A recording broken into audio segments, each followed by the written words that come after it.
ഈ തിരുനന്ദിക്കരയിലെ മാഞ്ഞുപോയ ചിത്രങ്ങളുടെ കൂടി പകർപ്പുകൾ, പകർപ്പുകൾ അവിടെ പ്രദർശിപ്പിച്ചിട്ടുണ്ട്. പലരും അത് കാണാറില്ല. ഈ ഓർമ്മ ചിത്രങ്ങളുടെയൊക്കെ പ്രാധാന്യം കൊണ്ട് അതൊക്കെ കണ്ടിട്ട്, പ്രാദേശിക ചിത്രങ്ങളൊക്കെ കണ്ടിട്ട് സന്ദർശകർ മടങ്ങിപ്പോകും. സാവകാശമുള്ള ആളുകൾ രണ്ടാം നിലയിൽ കൂടി പോയി ഈ പറയുന്ന ചിത്തണ്ണാവാസലിലെയും അതിൻ്റെ പകർപ്പുകളുണ്ട്. സോമപ്പള്ളി മ്യൂറൽ എന്ന് പറയുന്ന അതിൻ്റെ ആന്ധ്രാപ്രദേശിലെയും അതിൻ്റെ പകർപ്പുകളുണ്ട്. തിരുനന്ദിക്കരയിലെയും പകർപ്പുകളുണ്ട്. ഇപ്പോൾ തിരുനന്ദിക്കര തൊട്ടുള്ള ഒരു കലാപാരമ്പര്യത്തെക്കുറിച്ച് നമുക്ക് ഉറപ്പായി പറയാൻ സാധിക്കും. ഇവിടെ ക്ഷേത്രമുണ്ട്. കേരള സ്റ്റേറ്റ് ആർക്കിയോളജി ഡിപ്പാർട്ട്മെൻറ്റിൻ്റെ പ്രൊട്ടക്റ്റഡ് മോണ്യുമെൻ്റാണ്, സംരക്ഷിത സ്മാരകമാണ്. ഇളയനങ്ങാർ ആണ് തോന്നുന്നത് ഇതിനെ സംരക്ഷിത സ്മാരകം ആക്കിയത്. ഈ പറയുന്ന നെടുമാര്യം അവിടെ ഒരു ശിലാലിഖിതമുണ്ട്.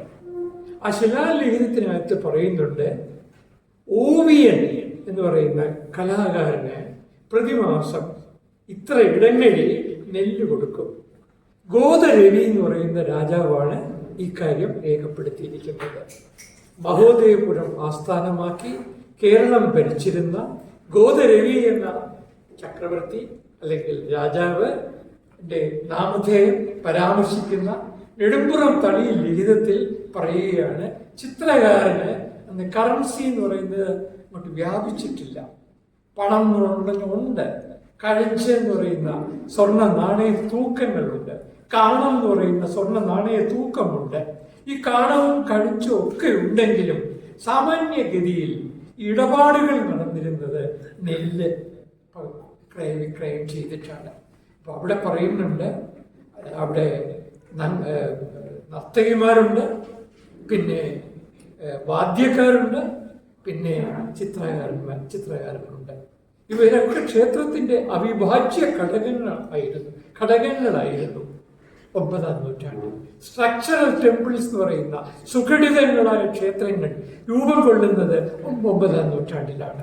ആ 9-ാം നൂറ്റാണ്ടിൽ തൊട്ട് നമ്മുടെ ക്ഷേത്രങ്ങൾ എംപ്ലോയ് ചെയ്തിരുന്നു. ഇപ്പൊ ഗുരുവായൂർ മ്യൂറൽ പെയിന്റിംഗ് ഇൻസ്റ്റിറ്റ്യൂട്ട് ഉണ്ട് എന്ന് പറയുന്നത് പോലെ 9-ാം നൂറ്റാണ്ടിൽ കേരളത്തിലെ മഹാക്ഷേത്രങ്ങളോടനുബന്ധിച്ച് ഒരു ചിത്രകാരനെ കൂടി നിയമിച്ചു.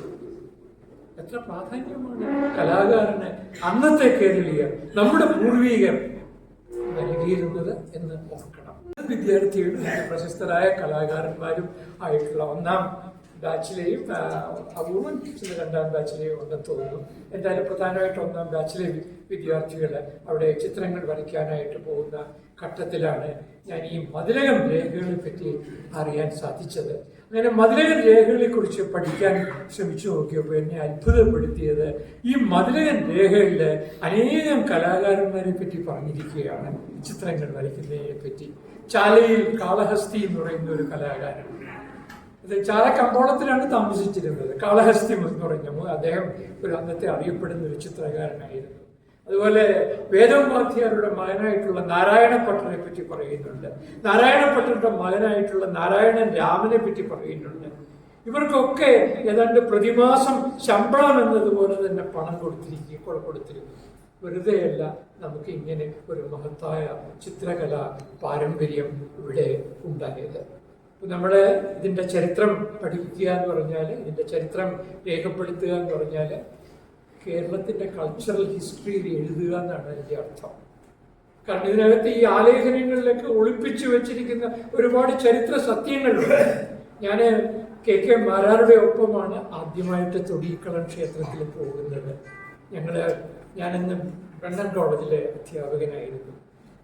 മാരാര് അന്ന് അവിടുത്തെ ശ്രീരാമക്ഷേത്രത്തിൻ്റെ അടുത്താണ് താമസിക്കുന്നത്. തലശ്ശേരിയിലെ ശ്രീരാമക്ഷേത്രത്തിൻ്റെ, തിരുവങ്ങാട്ട് ശ്രീരാമക്ഷേത്രത്തിൻ്റെ അടുത്താണ് താമസിക്കുന്നത്. അദ്ദേഹം സ്കൂളിൽ പോയിട്ട് വൈകുന്നേരം വരും. ഞാനും ക്ലാസ് കഴിഞ്ഞ് വൈകുന്നേരം ഞങ്ങൾ രണ്ടുപേരും പതിവായിട്ട് അദ്ദേഹത്തിൻ്റെ വീട്ടിൽ പോയിട്ടാണ് ഞാൻ കാണുന്നത്. ഞങ്ങൾ രണ്ടുപേരും കൂടി ഒരു പ്രൈവറ്റ് ബസ്സിലോ ഓട്ടോറിക്ഷയിലോ ഒക്കെ കയറിയിട്ട് അന്നത്തെ കോലത്ത് നാട്ടിലെ ചിത്രകലാ പാരമ്പര്യത്തെ പറ്റി പഠിക്കുവാനായിട്ട് ഒരു ശ്രമം നടത്തി. ഞാൻ പിന്നീട് അത് എൻ്റെ നിലയിലും അദ്ദേഹത്തിൻ്റെ നിലയിലും മുമ്പോട്ട് കൊണ്ടുപോവുകയും ചെയ്തു.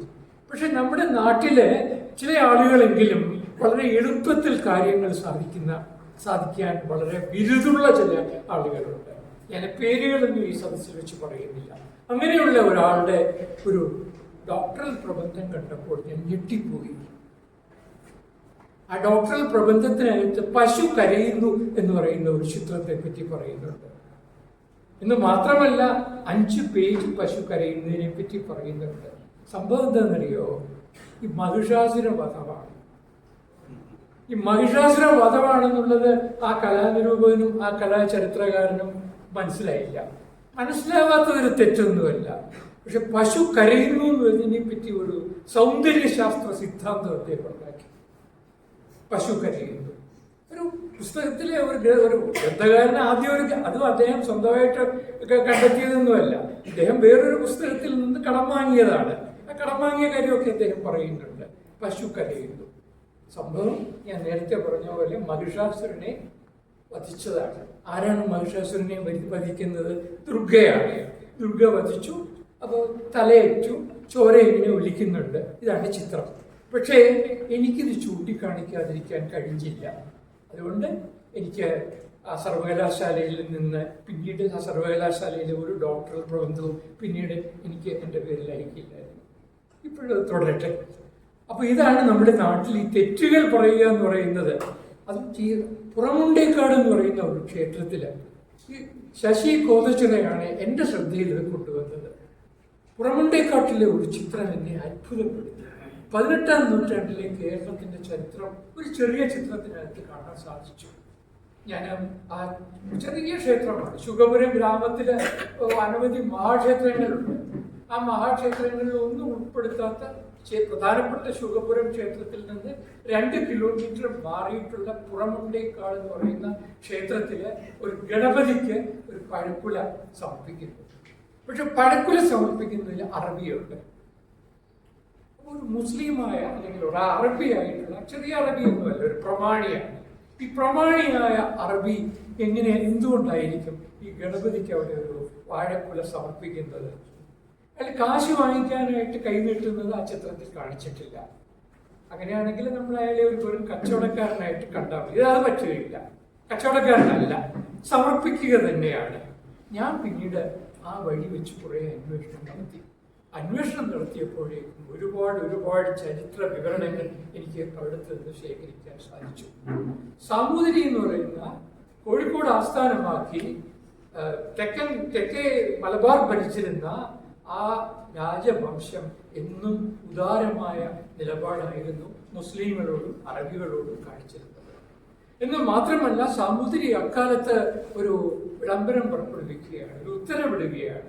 ആ ഉത്തരവിൽ പറയുന്നത് അറബികളിൽ നിന്ന് ക്ഷേത്രങ്ങൾ വെളിച്ചെണ്ണ അറബിന്നല്ല, മുസ്ലിങ്ങളിൽ നിന്ന് ക്ഷേത്രങ്ങൾ വെളിച്ചെണ്ണ വാങ്ങിച്ചു കൊള്ളണം.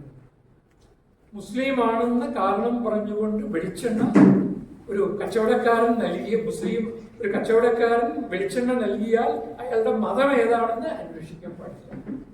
അയാൾ ഹിന്ദു ആകട്ടെ, അയാൾ മുസ്ലിം ആയിക്കോട്ടെ, അയാളുടെ ഇത് വാങ്ങിക്കണം. അതിനെ 2 നമ്പൂതിരി കുടുംബങ്ങൾ എതിർത്തു. നെട്ടം എന്നാണ് ഒരു കുടുംബത്തിന്റെ പേര്. നെട്ടം നോറ്റും ആയിരിക്കും, ഒരു ആക്ഷരയ്ക്ക് വേണ്ടി നെട്ടം എന്നൊക്കെ ആക്കിയതായിരിക്കാം. ഏതായാലും ഈ നെട്ടവും വെച്ചൊരു കുടുംബവും സാമൂതിരിയെ എന്ത് ചെയ്തു? വെല്ലുവിളിച്ചു.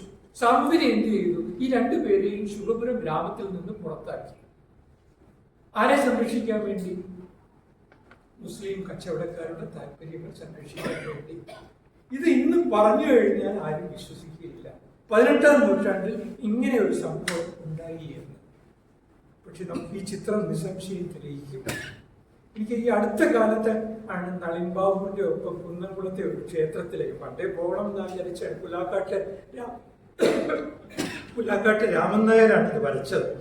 പുലാക്കാട്ട് രാമൻ നായർ വരച്ചത് എന്താണെന്ന് വെച്ചാല് യക്ഷി കണ്ണാടി നോക്കുകയാണ്, പാൽക്കണ്ണാടി നോക്കുകയാണ്. എന്താ? അന്നഗര ക്ഷേത്രമാണ്. അന്നഗര ക്ഷേത്രത്തിലെ യക്ഷി പാൽക്കണ്ണാടി നോക്കി സ്വന്തം സൗന്ദര്യം കാണുകയാണ്. പക്ഷെ സാരി എടുത്തിട്ടുണ്ട്. ആദ്യമായി കേരളത്തിലെ സാരി എന്നു മുതലാണ് പ്രചരിച്ചത് എന്ന് ഈ അടുത്ത കാലത്ത് ഒരു എംഫിൽ പ്രബന്ധം ഒരു ഗവേഷക തയ്യാറാക്കി. ആ ഗവേഷകയോട് ഞാൻ പറഞ്ഞു, അന്നേറെ ഒന്ന് പോകണം, അവിടെയാണ് ആദ്യമായിട്ട് ചേലം. അതിനു മുമ്പുണ്ട് പനയന്നാർക്കാവിലാണ് നമുക്ക് ചേല കൊടുത്ത യശോദയെ കാണാൻ സാധിക്കും. നിരണം എന്ന് പറയുന്ന ക്ഷേത്രത്തിൽ ആദ്യമായിട്ട് നമുക്ക് ചേല കൊടുത്ത സ്ത്രീകളെ കാണാൻ പറ്റും. കൃഷ്ണപുരത്തെ ഗജേന്ദ്ര മോക്ഷത്തിൽ നമുക്ക് ചേല കൊടുത്ത വൃന്ദാവന വ്രജവാസിനികളെ നമുക്ക് കാണാൻ സാധിക്കും. 9 മുഴത്തിലുള്ള ചേലം നേരത്തെയുണ്ട്, 17-ാം നൂറ്റാണ്ട് മുതലുണ്ട്.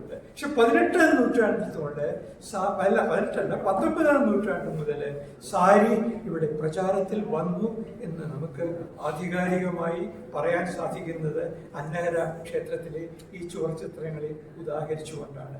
ഞാൻ പറഞ്ഞു വരുന്നത്, ഈ ഓരോ ചുവർച്ചിത്രങ്ങളും കേരള ചരിത്രത്തെപ്പറ്റി വിലപ്പെട്ട വിവരങ്ങൾ തരുന്ന ഡോക്യുമെന്റ്സാണ്. നമുക്ക് ആർട്ടായിട്ടാണോ അതിനെ ക്രാഫ്റ്റ് ആയിട്ടാണോ കാണേണ്ടത്? വേണമെങ്കിൽ ക്രാഫ്റ്റ് ആണെന്ന് വാദിക്കാം. കാരണം ഇവ ധ്യാന മന്ത്രങ്ങളെ ആധാരമാക്കിയിട്ട് ആണ് ഈ ചിത്രങ്ങൾ വരയ്ക്കുന്നത്. നമുക്കറിയാം, അതിപ്പോൾ സന്താന ഗോപാലം എന്ന് പറയുന്ന ചിത്രം വരയ്ക്കണമെങ്കിൽ അതിനൊരു ധ്യാനമുണ്ട്. കേവല ചന്ദ്രശേഖരൻ എന്ന രൂപമാണ് വരയ്ക്കേണ്ടതെങ്കിൽ അതിനൊരു ധ്യാനമുണ്ട്. വേണുഗോപാലകൃഷ്ണനാണ് വരയ്ക്കേണ്ടതെങ്കിൽ അതിനൊരു ധ്യാനമുണ്ട്. ഭദ്രകാളിയാണ് വരയ്ക്കേണ്ടതെങ്കിൽ തീർച്ചയായിട്ടും ആ ധ്യാനം ചൊല്ലിക്കൊണ്ട് തന്നെ ആയിരിക്കും കലാകാരൻ വരച്ചിരിക്കുന്നത്. ശാന്തിനികേതനില്ല ഭാരത് കലാഭവന്റെ ഏറ്റവും വലിയ പ്രത്യേകത എന്ന് പറയുന്നത് ഈ പിന്നെ യൂറോപ്യൻ ചിത്രകലയിലെ പരിശീലനം സിദ്ധിച്ച ആളുകൾ പോലും അത് പുനരാവിഷ്കരിക്കുവാൻ ശ്രമിക്കാതെ ഒരു ഭാരതീയ ചിത്രകലയുടെ വേര് തേടുവാനായിട്ടുള്ള ആത്മാർത്ഥമായ ശ്രമം നടത്തുകയുണ്ടായി. ടാഗോറിന്റെ പിന്തുണയോടുകൂടി, ടാഗോറിനെ പോലെയുള്ള അയാളുടെ പ്രോത്സാഹനം ലഭിച്ചതുകൊണ്ട്. അതുകൊണ്ടാണ് നന്ദലാൽ ബോസിനെ പോലെയുള്ള ഒരു കലാകാരന്, ജാമിനി റോയിയെ പോലെയുള്ള ഒരു കലാകാരന്, അവനീന്ദ്രനാഥ ടാഗോറിനെ പോലെയുള്ള ഒരു കലാകാരന് ഈ ബംഗാൾ സ്കൂൾ ഓഫ് വീണ്ടും കൊണ്ടുവരുവാൻ സാധിച്ചത്. ഗജേന്ദ്രമോക്ഷത്തെ പറ്റി നമുക്കറിയാം. ആ ഗജേന്ദ്രമോക്ഷം, ഈ നേരത്തെ പറഞ്ഞ നടരാജ ചിത്രം എന്തുകൊണ്ടാണ് ശ്രദ്ധേയമായത് എന്ന് ഞാൻ ചുവർച്ചിത്രകലയെക്കുറിച്ച് പഠിച്ചിട്ടുള്ളവരോട് പറയേണ്ട ആവശ്യമില്ല. അല്ലാതെ ആരെങ്കിലും ഉണ്ടെങ്കിൽ അവർക്ക് വേണ്ടിയിട്ട് പറയാം. അതിനകത്ത് ആനന്ദ നടനം ചെയ്യുന്ന, മുയാലകനെ ചവിട്ടിക്കൊണ്ട് നടനം ചെയ്യുന്ന ശിവന്റെ കണ്ണുകൾ അപാരതയിലേക്കാണ് പോകുന്നത്. അവിടെ വാദ്യങ്ങൾ വായിക്കുകയും ഗീതങ്ങൾ പാടുകയും ചെയ്യുന്ന ദേവീ ദേവന്മാരുടെ ഒരു നിര തന്നെയുണ്ട്. അവരും ആകട്ടെ ഇതിലെല്ലാം ലയിച്ചിരിക്കുകയാണ്. അവരുടെ ദൃഷ്ടികൾ ശിവനിലേക്ക് തന്നെയാണ് പോകുന്നത്. അവരുടെ ദൃഷ്ടികൾ ശിവനിലേക്ക് പോവുകയും ശിവന്റെ ദൃഷ്ടികൾ അപാരതയിലേക്ക് പോവുകയും ചെയ്യുമ്പോൾ കാഴ്ചക്കാരനായ എനിക്ക് തോന്നും ഇത് ഏതോ ഒരു പോയിന്റിൽ വെച്ച് ഇത് രണ്ടും ഒന്നിക്കുന്നു എന്ന് തോന്നുന്നു.